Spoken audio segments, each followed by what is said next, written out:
Fenecia. Yes. Hi. Hello.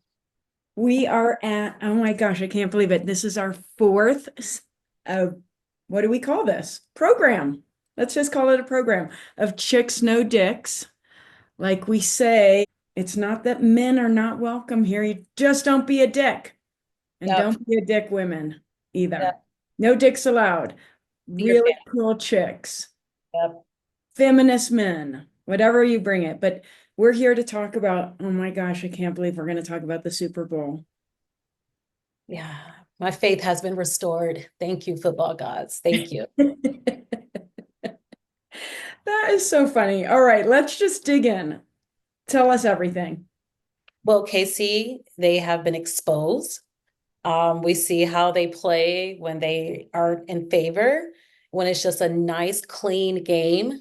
I think one of the things I text you, I said, may the best team win and not the refs. And obviously they didn't have their refs. So, but I think we underestimated Hurts. Like, not so much we underestimated him. I'm not going to say that, not underestimate him, but he performed so well. He carried, Hurst did a great job. You can tell he really wanted to win. And his saver was this a picture of when he lost the Super Bowl, and then you see like KC confetti coming down. So he looked at that every day, and he had a vision, a goal to win a Super Bowl, and he won it. Proud of Yeah. I thought I had a lot of thoughts about Jalen Hurts. He's an exceptional player. I loved that ad at the end of the game that said love, comma, Hurts, that was talking about all the negativity about him.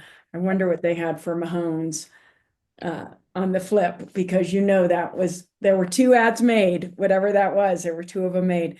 I think that it was really great to see the humanism of Kansas City. It was really great to like that very first call when Tom Brady's like, I don't like that call. And we were all like, what? That's such a bull, blah, blah.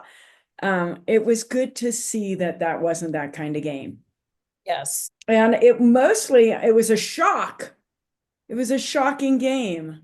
I mean, I remember when the Seahawks won the Super Bowl in 2013. It was 42-8 when we beat the Broncos, and everybody in the country had the worst Super Bowl, and we had the greatest time ever. Because it was just like stress-free, amazing. I was texting all my Philly friends, and they were just like, having the best time ever. Yeah, it's insane that KC didn't score until the third quarter. Like, Yeah. what? The very end, the last seconds of the third quarter. Man, Yeah, Mahomes, that defense ruffled him. they got him so he got sacked. I think how many times did he get sacked? He got sacked a few times, like maybe I five think times. it was six or It was 4 to 6, a lot. Too much, too many for him. And he yeah, just looked dejected.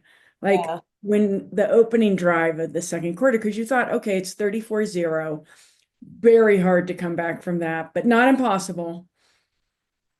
He got sacked. It was like a three and out. They had so many three and outs. It was bizarre. yeah, yeah, yeah. It was bizarre. It was good to see. It made us happy. We were really having a good time. We're just mostly, I'll say this, I'm just going to jump straight to it, is that I thought it was so inappropriate for Trump to go to the game. I know. Any president, we know we're politically divided. Let's keep the game is political. So let's not pretend that football's not a political game, but Right. let's just keep politicians. Out of it. Get a chance to see his tweet. No, Oh yeah, he was defending. Basically, someone said he fell asleep in halftime. Like, yes, he fell asleep and he left or something like that. I heard he left early. I mean, first of all, for a president to go to a game, it's very expensive for the city. It just shuts everything down. I can't imagine how hard it was to get into that venue. Uh, Like the security to get in must have been, I mean, it was always going to be jacked, but it must have been through the roof. yeah. We saw Supreme Court Justice Ketanji Brown Jackson in November or October sometime last year. And I didn't even think about it, but everybody had to go through metal detectors and be wanded. And there were just lines around the street to go see, to get in because of the security. So what was that? Because he decided to go root for the Chiefs. Yeah, Dawn Stanley, the head coach of the South Carolina women's basketball team, she wasn't able to go because of the president, because of some restrictions or travel bans or something happened like that. But she wasn't, Really? yeah, she wasn't able to go to the Super Bowl. She was really upset about it too. And she's a diehard Philly fan. Oh, that's a bummer. She would have had a blast. How did he even get to the Super Bowl? Like, what did somebody invite him? Where was he sitting? What box was he in? Oh gosh, I don't remember. They didn't show him, honestly. They didn't. Once. Well, yeah, you're right. You're once, but it was like really quick. Um, but I'm not sure. I don't know. Maybe he was there hours before, or did he come after? Like, who knows with him? I'm Who just mostly interested in who invited him, or did can he invite himself? And what suite did he sit in, or did he have his own suite?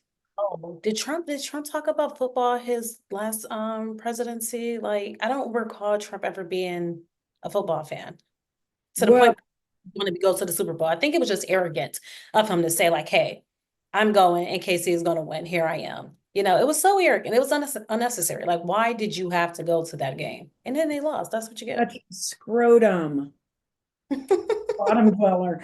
But so a bunch of people sent me that meme of him being flipped off behind the glass, which wasn't the Super Bowl. It was an Iowa State game from 2023, which I think it's great. I love that. Did you see that with the people flipping him I, off? Yeah. yeah, So do you think, I mean, last time the Phillies won with Nick Foles, Trump was in the White House and they didn't go. I can see that happening again. Hmm. I don't know though, to be honest with you. I don't know. And if they did go, what type, like, what would it do? Like, you know what I mean? Like,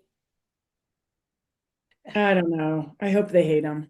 it's like we give Trump too much power just because he's in office. They're not supposed to go to the White House. I wouldn't support it. You know what I mean? Obviously, they aren't for Trump, and Trump wasn't for them. Trump wanted them to lose, so it would just be if I were Eagles, I would probably show up like, aha, we won. You were so big, KC, and we won. Like, how do you feel about this? Yeah. It's just really hard for me to want anybody to show any sort of accolades or anything towards that guy because he's so destructive. And as we've discussed, clearly everything he touches turns to poop. I mean, he supported KC. He loves Brittany Mahomes, gushes over her because she gushed over him.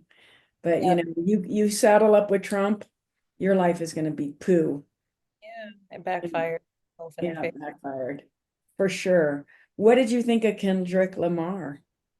Oh, it was amazing. Everyone say, oh, this halftime, it was so boring, but the symbolism behind it. And then for Trump to be there Yeah, as form that, he said the revolution would be televised. You picked the right time, but the wrong guy. And that's exactly what happened. Samuel Jackson as Uncle Sam was big. The layout, we were trying to understand if it was like a PlayStation, like a game control, but it was like also tying into Squid Game as well.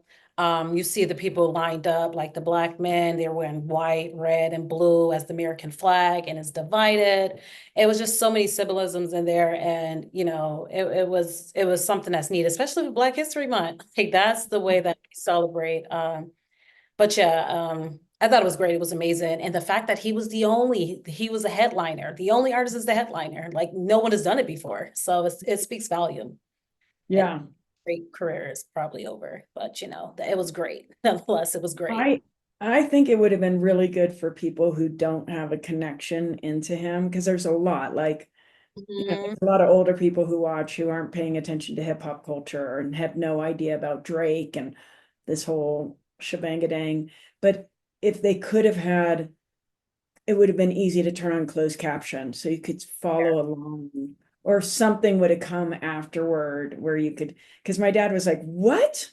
And I was like, I tried to explain, and I was like, I think if you could understand the lyrics and it's symbolic. It was performance art. It was really Yeah. amazing. I wondered if the set, first I was like, is it like a city street, like concrete? Like, what is that? And then I was like, is it a prison yard? Like, what is that? It had that like starkness with the lights and the wires. I was like, what is that?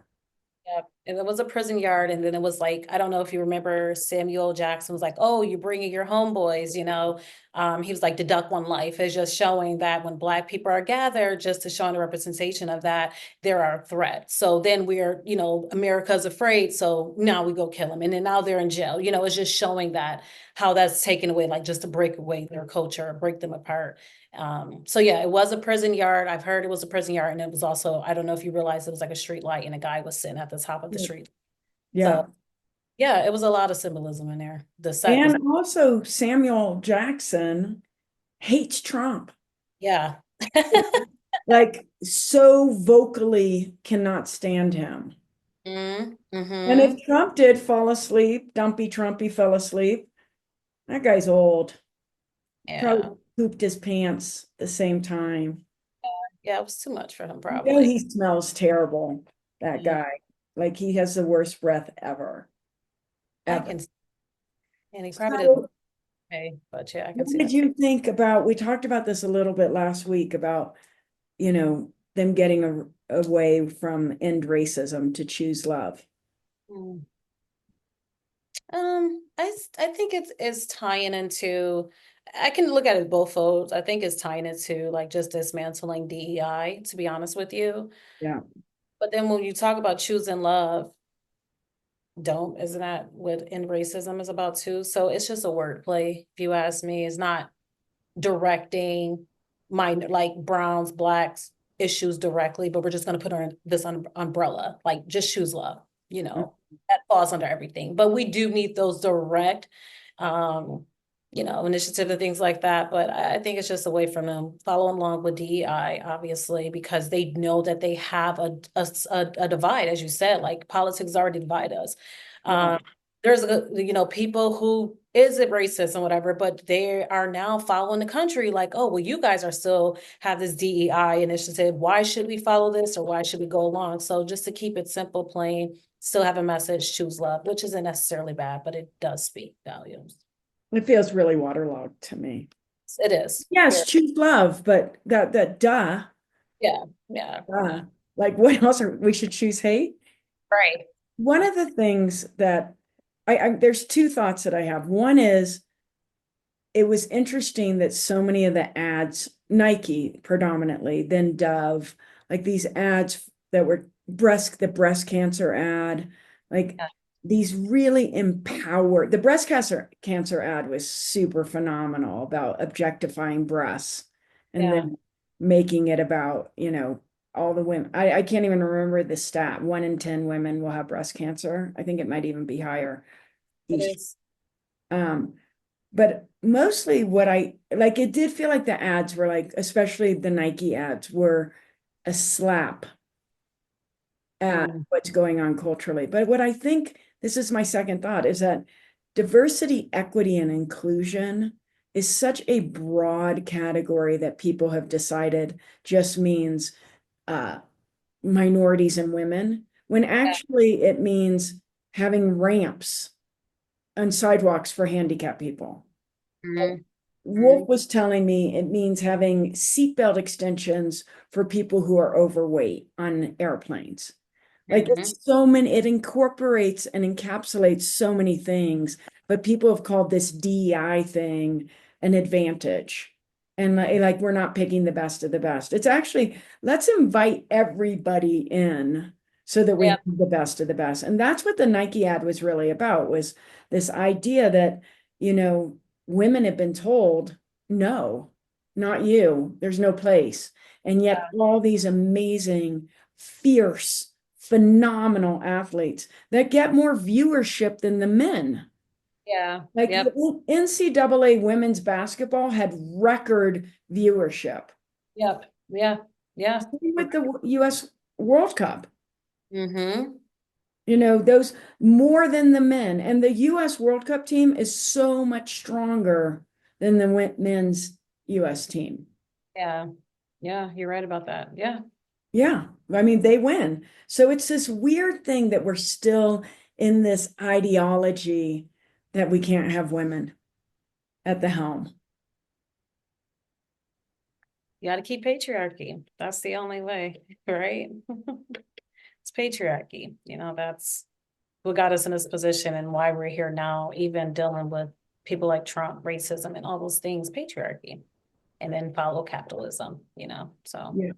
Yeah. and power and, you know, Actually, the cool thing also with the Eagles winning is, did you know they had a woman coach? Yeah, a woman coach. yep. Did you And Jalen Hurts, his management team are all women. really? Yeah. So one of the things that I was surprised about at the end of the game was, first of all, the confetti was barely existent. Did you know Mm, that there were hardly any confetti falling? Like I wanted to see the confetti fall on Mahomes' head. yeah. I Yeah. want, but it didn't, it barely came out. Like when the Seahawks won, they were like snow angeling in the confetti. If you look back, there's like nothing on the field. You're right about that. That's a good observation. You're right about that. You think the confetti machine broke, or can we go to conspiracy and say they weren't prepared for the Eagles to win? The latter. The latter. NFL, they showed their true colors to me once the Bills lost. So I'm always going to go with the conspiracy when it comes to them. Yeah, that Bills game, those two calls were so bad. And actually, the Eagles losing 2 years ago, terrible call. Yeah. Last Yeah. 2 minutes of the game, you're going to make that call? Yeah. I know. I know. So uncool. So I had two questions. One is, how are you going to spend time now that the season's over? That's a good question. Well, it's springtime. Spring is coming. It's going to be nice. I'm in New York, so I will be outside doing all type of activities. But I have other things I need to focus on. But I think I'm no longer, in a home sitting at a TV, looking at a TV every Sunday. So I think I'll be outside doing some spring activities, summer activities. How about yourself? Well, it's always a relief for me when the season ends because I'm so addicted. Yes. Same. It's a thing. So, Life back. yeah, it's going to be a moment of getting used to, but yes, I'm relieved when the season ends. I'm like, oh, I get my time back. I can be free. And also I am bummed that this is my vice because I don't love the NFL. And I bring this up that, you know, Kaepernick, I think it's a sign of our collective inability to focus that Mm, we let Kaepernick go down. mm, And every time, even John Batiste, every time I hear a Black person singing the national anthem, I'm like, mm. are we betraying the cause of this end racism? I Um, mean, what Kaepernick did was so courageous. uh, And he yeah. wanted to play, and nobody let him. Yeah.